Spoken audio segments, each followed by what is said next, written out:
Hello and welcome to this part 2 video on the Image Hunter 2 toolbar. In this video I'll be covering the rest of the tools that are not directly associated with performing searches.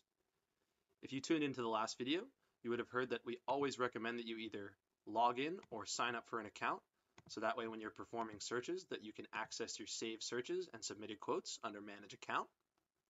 And also in the last video I talked about how you can use the search toolbar to find locations directly where polygons will automatically be drawn around it. You can draw your own polygons, as well as enter coordinates directly, upload a polygon, or input catalog IDs directly.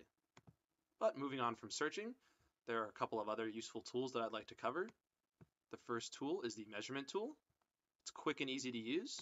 Once you click on the tool, you can click on as many points as you want on the map, and it will give you the total distance once you double click at the end. So the total distance for here, for example, is about 600 kilometers. You can click reset if you want to draw another line, or you can click finish whenever you're done. The next tool I'd like to talk about is the data alert tool. This allows you to input your information as well as acceptable parameters, so that way you will receive an email alert whenever imagery matching these parameters is collected in the future.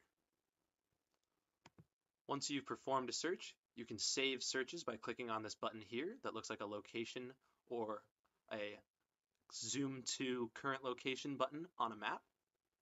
And then you have our settings as well as our user guide. And that's it for the Image Hunter toolbar. Thanks for listening.